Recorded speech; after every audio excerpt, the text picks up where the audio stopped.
Salut, prieteni!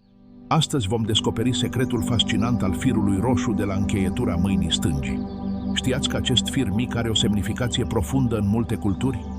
Alăturați-vă mie în timp ce explorăm simbolismul său, istoria sa și modul în care ne poate influența viețile. Pregătiți-vă să dezlegați un mister care unește inimile. Să începem!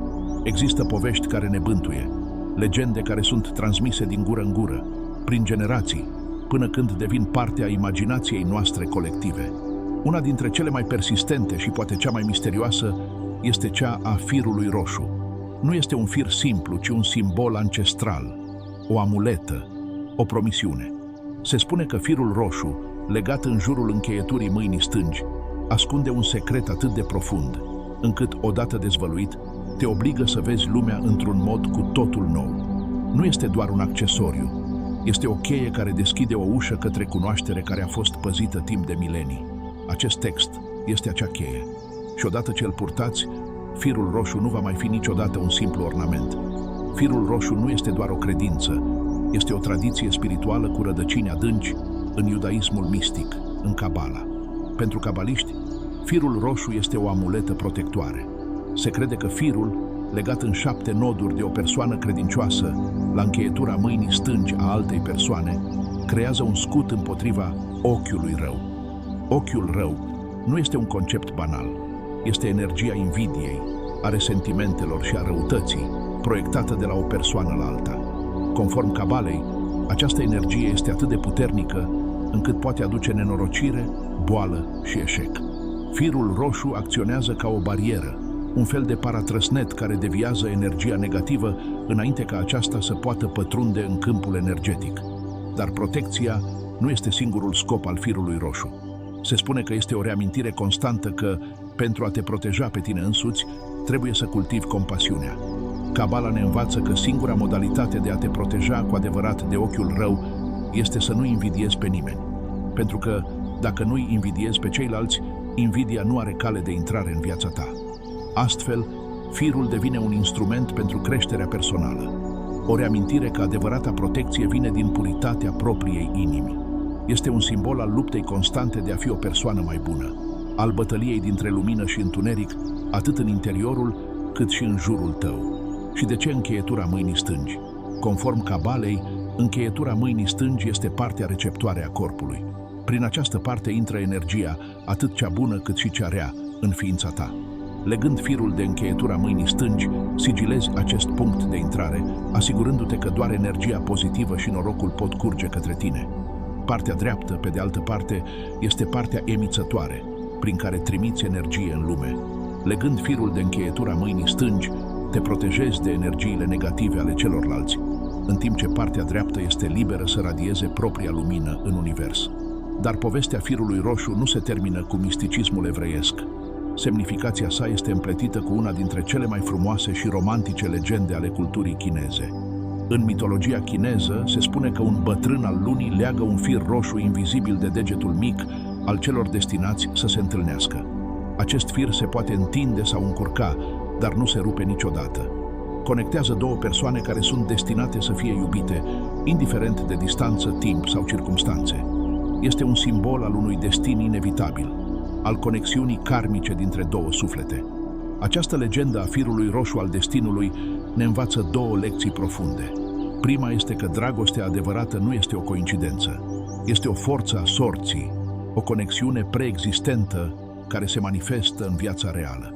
A doua este că, deși firul este indestructibil, oamenii pot refuza să-i urmeze calea, pot ignora conexiunea, pot fugi de destin și pot încurca firul cu propriile lor temeri și decizii.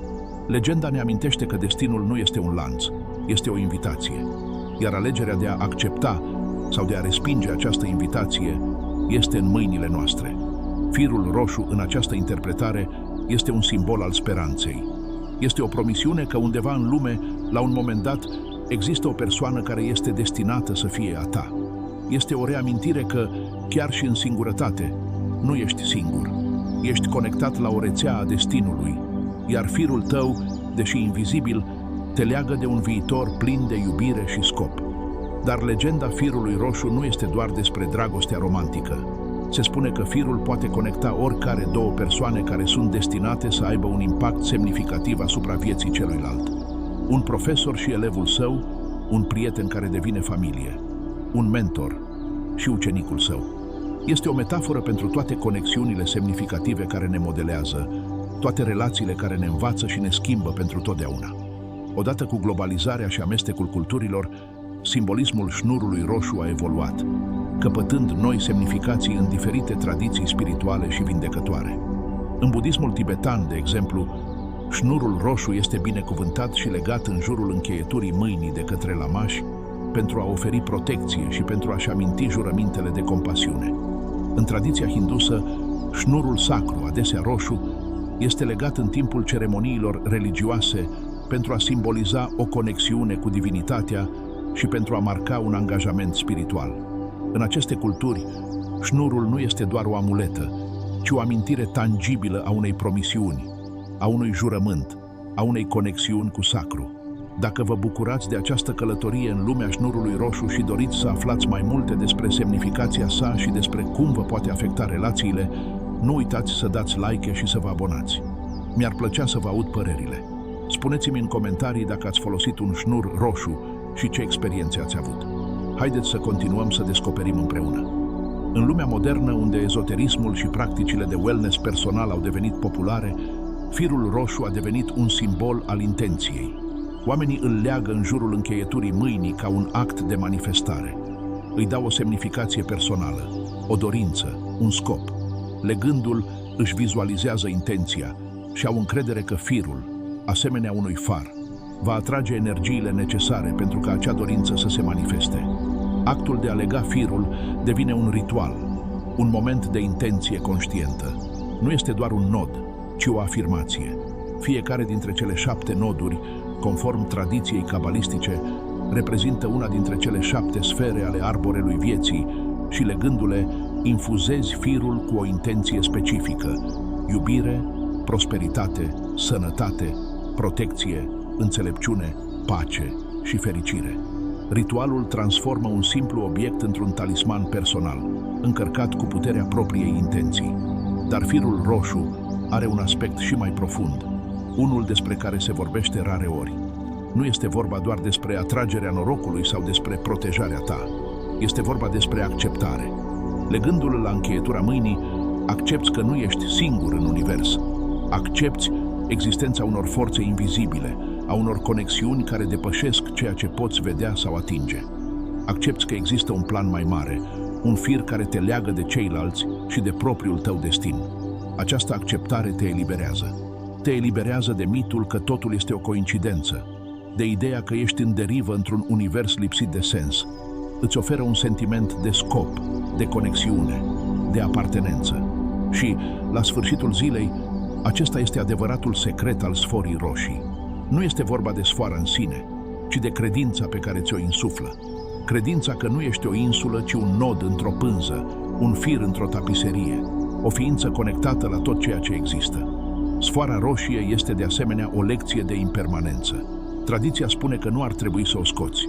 Ar trebui să rămână la încheietura mâinii până când cade singură. Când sfoara se rupe sau cade, se spune că și-a îndeplinit scopul, că a absorbit energia negativă care ți era destinată. Aceasta este o reamintire a faptului că protecțiile sunt temporare, că legăturile evoluează și că viața, precum firul, este un ciclu de începuturi și sfârșituri. Când firul cade, este un semn că ai trecut la o nouă fază, că munca ta s-a terminat și că e timpul să renunți. Este o lecție de detașare, de încredere în proces, de a ști că atunci când o ușă se închide, alta se deschide. În concluzie, firul roșu de pe încheietura mâinii stângi este mult mai mult decât o tendință în modă. Este un simbol al înțelepciunii antice și al adevărului etern.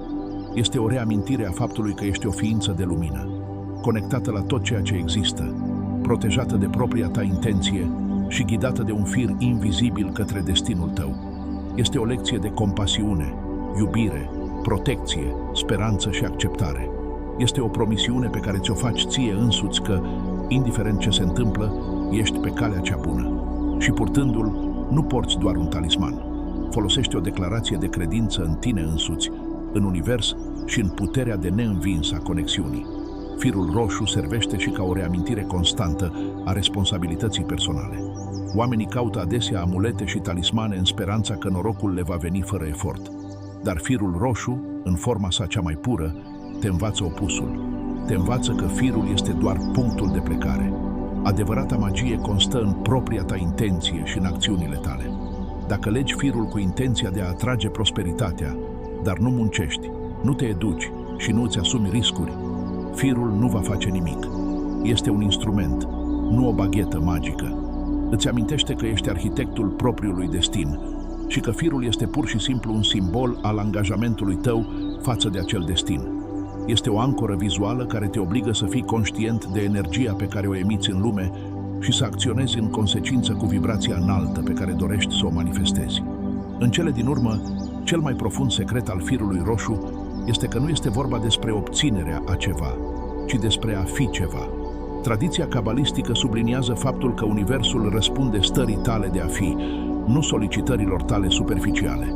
Nu este vorba despre a atrage iubirea, ci despre a fi iubitor, a-ți deschide inima și a fi disponibil emoțional. Nu este vorba despre a atrage prosperitatea, ci despre a fi prosper în mentalitatea ta, funcționând din abundență și generozitate. Nu este vorba despre protecție, ci despre a fi o persoană care nu generează invidie, nefiind fanfaronat și trăind din inimă, și care se înconjoară de intenții bune. Șnurul roșu este o oglindă, reflectând ceea ce ești și arătându-ți ce ai putea deveni. Este o amintire tăcută că adevărata ta putere nu este în afara ta, într-un obiect, ci în tine, în inima și spiritul tău. Este un angajament zilnic față de transformarea interioară.